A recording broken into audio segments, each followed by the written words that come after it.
They give you a reading list at our school that you can pick books from, but every time you pick the books, they don't come. So as a teacher, you're almost forced to, what Josh did. He burned electronic copies and maybe burned a disc for every student of a book that he wanted to read. And then, I mean, most kids in the future are going to be doing most of their reading on the computer, not hardback books or actual books that you put your hands on. So as much as teachers of our generation have grown up on those books, that's not where kids are headed. So it kind of helps that in that way too. You can download a book on the internet and then burn a copy for every student, which may or may not be legal. I'm not exactly sure.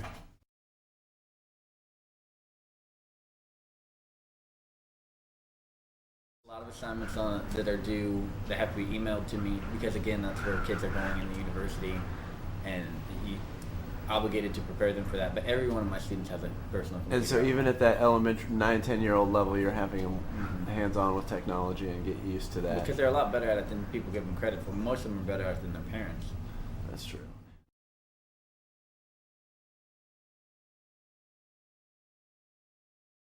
We have a couple teachers at our school who teach. A lot of the public schools are at nighttime. And so we have a lot of teachers at our school who teach at our school in the daytime and then teach public schools at nighttime. And as a Colombian teacher from Santa Marta, they get paid almost exactly the same. So there's not a big difference in teacher salary from local teachers, which make a lot less than foreign teachers, about a quarter of what most foreign teachers make. But they get paid almost exactly the same at both the public school and the private school. But so they teach all day at our school and then they go teach at night at one of these public schools. Is that traditional across Colombia that a lot of the public schools are at night? I have no idea. But in Santa Marta, that's the case. It's pretty common. Do you know the reason for that? I don't. I think maybe it's so that teachers can teach at two places. At two places. Because maybe there's just not enough teachers, and since there's not much of a middle class, most people need the work, need the money. And so maybe the students work during the day also. Yeah, but it also, I mean, it definitely helps with the teacher shortage because then you have a teacher maybe teaching at two schools, and if there's not enough teachers to go around. And I know that the classes are huge, and they tend to be various grade, kind of like old school, like rural schools in the United States. Like one classroom, the older kids teaching the younger kids. They do that. They do that more in the rural areas of Colombia. It's actually an implemented plan that they started doing that, but they just came out with a study that said the students tend not to do any better with this system, and it costs the government a little more money to do that. With older kids teaching the younger ones. Teaching the younger kids. Okay. But.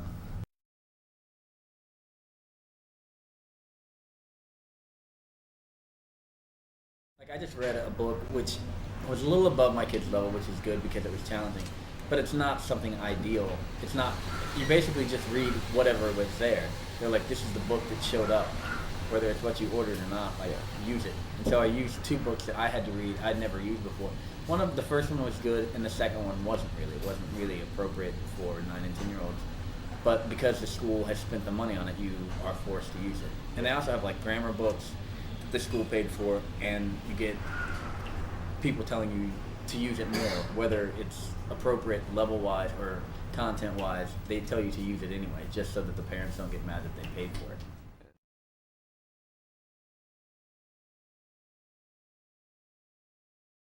Well, I mean, speaking of methodology, constructivists really, like having them figure stuff out for themselves and challenging them to investigate things on their own.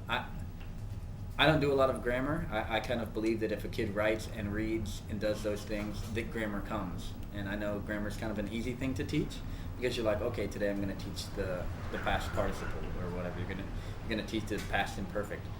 And that's something easy to put on a test and grade, like do you know the past irregular of these 20 verbs? But I find it kind of dry, and as an English teacher at a foreign school, part of my job, I think, is to get them to enjoy English so that they will, because it's pretty easy for these kids to not speak English well all the way until they graduate. And the only way that they will speak English well when they graduate is if they learn, like, get a love of the language. So I work really hard on making my classes fun, more so than particularly strict to a particular curriculum. I want them to enjoy it and then maybe watch English movies outside of school or listen to English music. Because if they don't enjoy it, there's no amount of strictness that's going to get these kids to speak English well, because they can always slide through the system.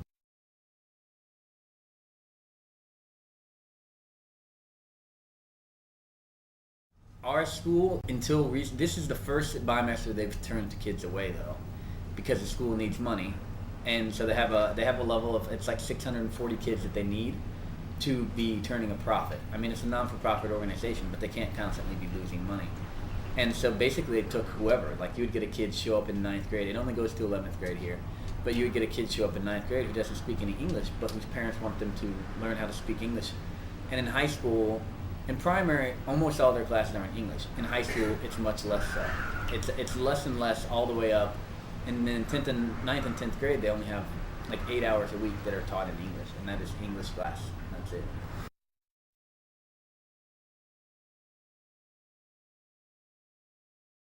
I've been in India. I've been in India teaching. I've been in China. I've been in Scotland. Yeah, now Colombia. Well, not enough buckets, but enough, to get by. Yeah. Learn a fair bit on the job.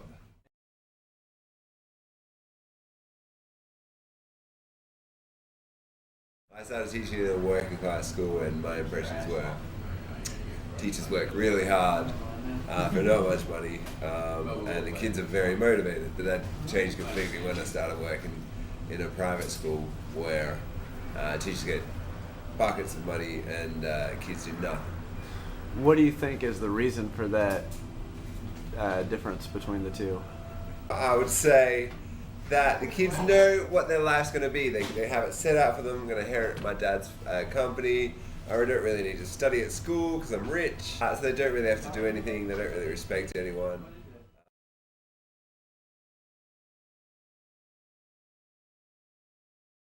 In the public school, it was set out. This is the book you're using. This is what you do. You teach this, and it wasn't. I put a bit of variation, shall we say, in, but there wasn't a lot of it. It's like teach the book. Teach. I got told off occasionally for not teaching the book. And the private school, well, the funny thing is the administration is just so useless. Like no one really told me what to do, and I just sort of invented it. 6th and 7th grade English that year.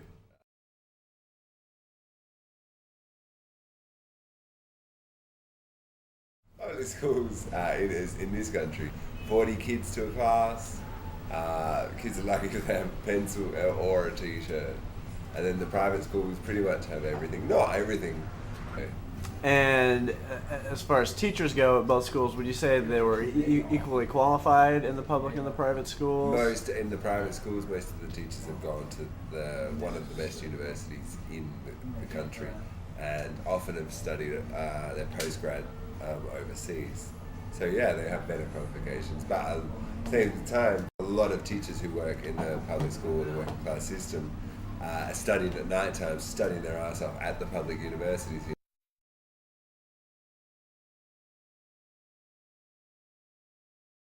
To one school on the Pacific coast, to one of the poorest places. What was that like? That looks a lot like Africa. A few chairs, not enough chairs for everyone, old falling down buildings, teachers doing the best with what they have, but yeah, but it's very poor. And would you say that kind of scene would be similar throughout a lot of the country schools in Colombia? There's a huge gap in the education between the city and especially in the public education. In the country schools, often there's one teacher for 20 kids of all different levels. Kids drop out when they're 10 because they work on the farms. There's not much education.